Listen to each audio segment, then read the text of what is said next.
Today, we're diving deep into one of the most powerful and tragic dynasties in fantasy history. From the ashes of Valyria to the flames of King's Landing, this is the complete story of House Targaryen. Grab your dragon glass because this ride through Westeros is about to get heated. Fire and blood. That's the legacy the Targaryens brought with them from the smoking ruins of Valyria. Not just a family, but a storm of ambition, dragons, and destiny. They weren't the only dragon lords to survive, but they were the only ones who dreamed bigger than fire itself. From conquerors to madmen, visionaries to tyrants, this is the complete story of every major Targaryen, each one leaving a mark, whether in glory or ruin. Let's begin with the man who started it all, Aegon Targaryen I, the Conqueror. Aegon Targaryen, the first of his name, wasn't just a warrior, he was a force of nature. With his sister wives, Visenya and Rhaenys, at his side and their dragons above, Aegon set out to unite Westeros.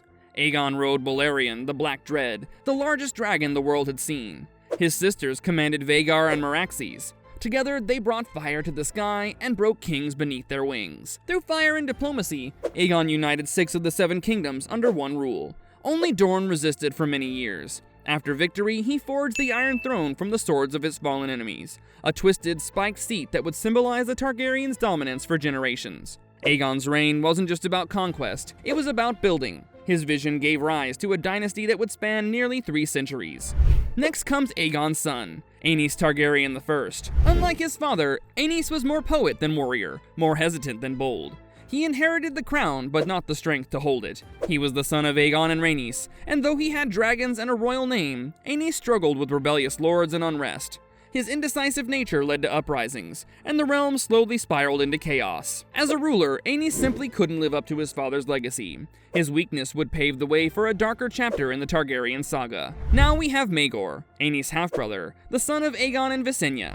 Where Aenys was soft, Maegor was steel. Maegor seized the throne through force, not inheritance. He ruled with a brutal hand, earning the title Maegor the Cruel.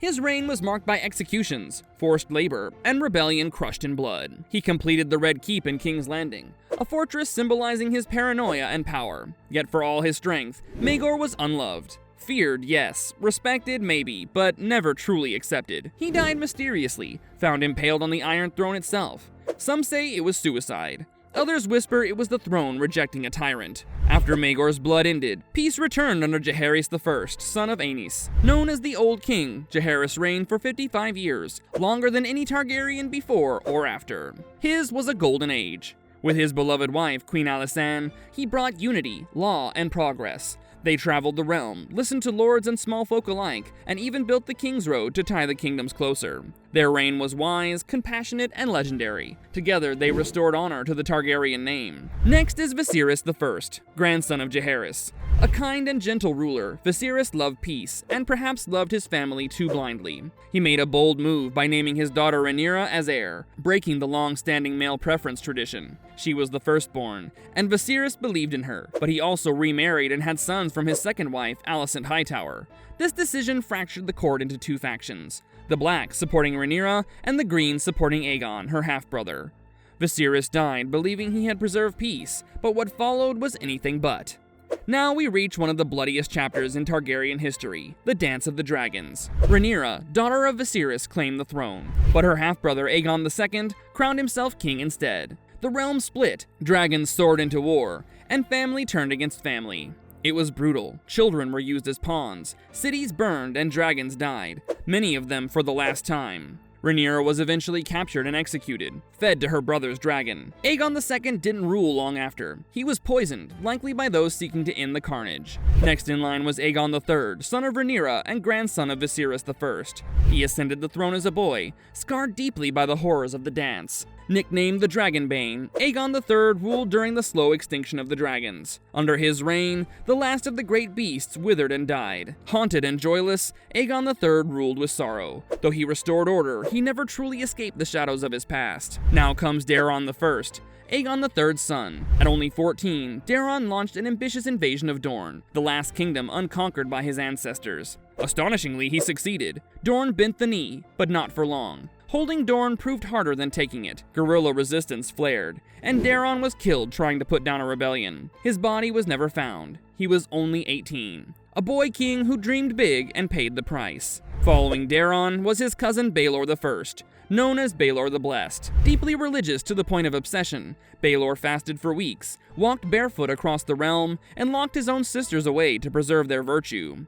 He built the Great Sept of Baelor, which would stand in King's Landing for generations, but his fanaticism weakened the monarchy. Ultimately, he starved himself into an early grave. Baelor's uncle, Viserys II, took the throne next. A competent and clever ruler, he had long served as Hand of the King and knew the realm well. His reign was short but steady, a welcome break from chaos. He set the stage for his son's reign, though that reign would bring scandal and fire. Viserys' son, Aegon IV, was everything a king shouldn't be.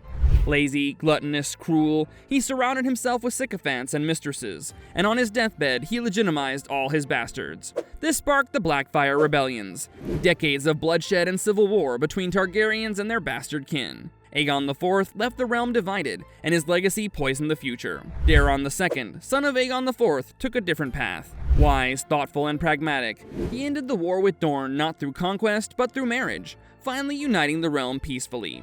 Yet rebellion still plagued his reign, especially from the Blackfyres, the legitimized bastards of his father. He held the realm together, but only just. Daeron's son, Aerys I, followed next, a king obsessed with prophecy and books. While he read scrolls, the realm unraveled. His brother Maekar I succeeded him, a more practical man, a soldier king. He died in battle, leaving behind a legacy of martial strength and a crucial son. This brings us to one of the most beloved Targaryens, Aegon V, also known as Egg. He was the fourth son of Maekar and never expected to rule, but fate had other plans. Raised humbly as the squire to Sir Duncan the Tall, Egg learned the value of justice, honor, and humility. As king, he tried to reform the realm, uplift the poor, and curb the power of greedy lords. But his dreams led him to a tragedy, the Summerhall Fire, where he died trying to hatch new dragons through blood magic. Now there's Jaehaerys II and Aerys II. Aegon V's son, Jaehaerys II ruled briefly and passed the crown to his own son, Aerys II, better known as the Mad King. At first, Aerys was charismatic and promising, but as time passed, paranoia and cruelty consumed him. He burned his enemies alive, alienated his allies, and drove the realm to rebellion. Now we meet Rhaegar, son of Aerys II, tall, noble, and melancholy. Rhaegar was loved by many, but his choices changed everything. He abandoned his wife and children to run off with Lyanna Stark, an act that sparked Robert's rebellion. He was killed at the Battle of the Trident by Robert Baratheon, and with him died the hope of a peaceful transition. Or so it seemed. Then there was Viserys Targaryen, the exiled brother. After the rebellion, Rhaegar's children were murdered, and his younger brother Viserys fled across the Narrow Sea with his sister Daenerys. Viserys grew bitter and broken in exile. Obsessed with reclaiming the throne, he sold his sister into marriage and insulted those who helped him. He died at the hands of Khal Drogo, crowned with molten gold, his thirst for power finally quenched in fire. And finally, Daenerys. She began as a frightened girl, sold as a bride, but she rose to become a queen, a breaker of chains, and the mother of dragons. Her journey was epic, from the Red Waste to Meereen, from dragon eggs to the throne room of King's Landing. She inspired, liberated, and destroyed, but her fire burned too hot. In the end, she raised the city she sought to rule. Her nephew, Jon Snow, the secret son of Rhaegar and Lyanna, ended her reign with a blade to the heart. But what about Jon Snow? Jon Snow, raised as a Stark, was the last dragon-blooded heir of House Targaryen, a man of duty torn between love and honor. When faced with Daenerys' madness, he chose the realm over his blood. With her death, the Targaryen line came to its end. Or perhaps a new beginning somewhere in the far north. And that is the story of House Targaryen. A family of fire, glory, madness, and dreams. Their dragons may have vanished, but their legacy, that still burns. If you enjoyed this Targaryen deep dive, don't forget to like, subscribe, and ring the bell for more Westeros lore and fantasy breakdowns. Let us know in the comments, who's your favorite Targaryen, and what story should we tackle next? Until then, stay sharp, and Valar Morghulis. Thanks for watching.